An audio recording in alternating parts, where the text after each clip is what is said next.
Hi guys, ito na naman po tayo. Gagawa na naman po tayo ng ating sasabihin. Ayan guys, date 6 na po tayo guys. Ayan. So sa ngayon guys, lumipat ako ng pwesto doon sa labas. Kasi para nakakasawa naman dito sa kwarto. At saka, hindi ako buong-buo dito sa kwarto kasi nahaharang ng bed. So, lumabas ako ngayon. So, ayan guys, kinding-kinding na naman tayo sa labas. Kasi guys, alam nyo, okay na sana kanina. Akala ko okay na eh. Ilang oras na siyang okay eh. Biglang pagtingin ko ulit guys, nakamute na naman ako. Kaya ayan, edit na naman tayo. Magsasalita na naman tayo ng kung ano-ano dito. So, ayan guys, 6 days na nga po tayo. At sa tingin nyo guys, may pagbabago ba guys? Alam nyo guys, kanina bago ako bumising, nakahiga pa ako. Parang ayoko nang bumangon. Sabi ko sa sarili ko, ayan kasi pa-challenge ka ng 10 days. So mag-ano ka tuloy. Hindi naman pwedeng, ayan nga, minsan nga, bumabangon lang ako, nakapantulog lang ako guys, diba? Yun lang aking inaano. So ngayon, kailangan ko nang, kasi 4 na days na lang guys, natapos na tayo ng 6 days ngayon, so 4 days na lang. So sana guys, kahit 2 kilo guys, mabawas sa akin, okay na sa akin. So ayan, tatapusin natin ang 10 days challenge, kung okay ba talaga siya. Tapos guys, kung ano naman guys, kung sumusunod kayo sa ganito, ituloy-tuloy nyo lang para mawala. Kasi parang sa tingin ko guys, mayroon talaga siyang pagbabago guys. Promise. Lahat guys. Kasi tingnan mo naman guys, kamay, paa, at saka yung baywang mo ang gumagalaw. So, talagang may pagbabago yan guys. Kung talagang porsigido kayong ganito, katulad ko, porsigido ako magganito. Pero, ayoko yung naka-video na guys. Sa after 10 days, hindi ko na siya i-video. Gagawa lang ako ng ganun. Anytime na makarinig ako ng tugtog, kasi mahilig ako magpatugtog. So, magaganyan ako. Katulad kanina, kasi tinuloy-tuloy ko yung pagkatapos ko niyan, naggawa ko ng pagkain ko. Tapos, siyempre, tuloy-tuloy pa rin yung music ko, na ganun pa rin yung mga music. Iba-iba naman siya guys, pero ganun siya ka-bongga guys.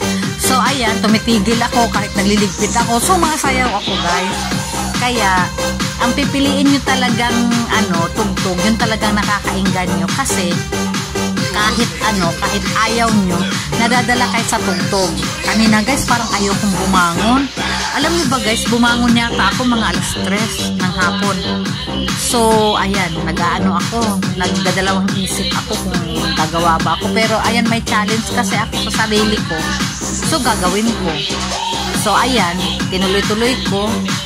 Muna ako. Basta bago ako kikilos guys, maglinis lang ako ng bed. Tapos, maglinis ako ng kwarto.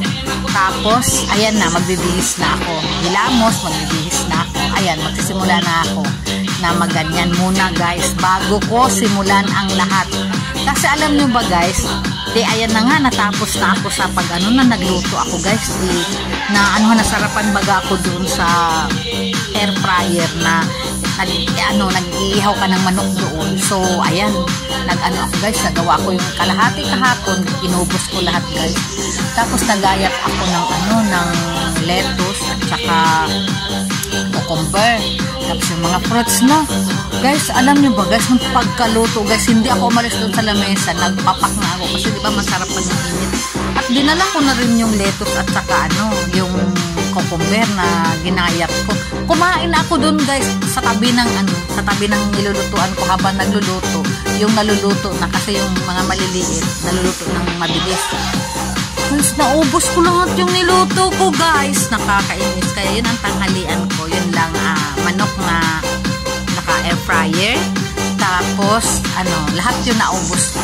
So, isang buo yun. Kahapon kung naubos ko ang kalahati din yung naubos ko ngayon. At lettuce lang siya guys. At saka yung cucumber. So, yun yung aking tanghalian kanina. sa ewan ko mamaya kasi guys nagluto din po ako ng ng okra, itlog at saka yung yung yung talong. So yun lang, in-steam ko rin ulit yung talong habang nagluluto ako ng itlog dun sa rice cooker, naka-steamer yung talong at saka yung okra. Tapos ayun, yan yung aking kakainin siguro mamaya pag nagugutom ako. Pero sa ngayon guys, busog ako dahil ubos ko nga yung kalahating kilo yata yung nakain kong manok. Pero ang kaanuhan kasi guys, pag sa ganun, hindi yung buto niya, hindi mo rin siya makakain, di ba? Kasi parang matigas siya, hindi katulad ng nag-adobo ka ng manok. Lahat parang, lalo na ako guys, pag ako'y nag-adobo, talagang kahit yung buto guys, kaya nyo nang kainin. Kasi malambot, gusto ko yung malambot ang manok. So ayun guys, ang nangyari ngayong araw na to, yun ang ginawa kong pagkain. So alam mo guys, ang sarap ng kasi pag wala kang rice tapos mga vegetables lang yung kakainin mo, parang ang gaan, mabilis siyang mawala yung bloated. Tapos ayan, may nag-belt ko guys para pang pasikip dun sa tiyan kong nag-bloated nga, kaya sinubukan ko. May belt pala ako guys na yung pang lang talaga siya, kung pang dyan lang talaga siya sa tiyan. So yun, sinuot ko. Kahit dyan guys, nagsuot na ako dyan sa yun. Sinuot ko na yung belt. Kaso nga lang, yung belt ko luma na pala yun. Parang nagbakbak yung pinaka niya guys. Yun lang naman design niya, pero okay siya guys, nagagamit ko siya. So sana nga guys, lumit na yung tiyan ko sa 10 days na yun. At pagkatapos, tuloy-tuloy ko na siyang Pero tinan nyo naman guys, di ba? Para akong pumayat. O sa black lang na suot. Pero gusto ko naka-black ako eh. Pag black ako, parang payat kong tingnan. Tinan nyo naman, parang payat-payat kong tingnan. Kaya bukas ulit magpa-black na ako lagi ng isusuot. Para O tinan nyo naman guys, maliit naman yung baywang ko eh. Yung tiyan lang talaga guys. Yung aking pinoproblema. So sana guys, kayo din, gaganyan din kayo. Mayroon kanina guys, nag-comment sa akin, sana nga sunod pala nakalimutan ko. Pag nag-edit ako bukas, sana makita ko yung message niya. Ilalagay ko siya dyan sa ibabaw. Yung message niya na gumagaya din pala siya. So, sabi ko nga sa kanya, salamat. Gumagaya daw siya guys. Kasi guys, nakakainganyo kasi yung tugtog guys. Kumbaga, hindi ka man nagustuhan nila sa exercise mo, pero doon sa tugtog na naririnig nila, parang ganado na rin. So, makakagaya na rin siya. So, yun. Nagpasalamat lang ako sa kanya. Bukas, sana makita ko yung message niya. Ilalagay ko siya dyan. I-flex ko yung message niya bukas. So, ayan guys. Tuloy-tuloy nga po. 10 minutes na. Tuloy-tuloy lang talaga yung 10 minutes guys. Para medyo mahirap nga, medyo hard na ginagawa mong ganyan. Para yung maganda siya sa guys, maganda siya sa balikat at saka sa legs na tumitigas yung mga muscle. Ganun kaganda niyang na yan. Kasi ang kagandahan kasi niyan guys, dapat nakatingkayad yung yung paa, nakatingkayad ka.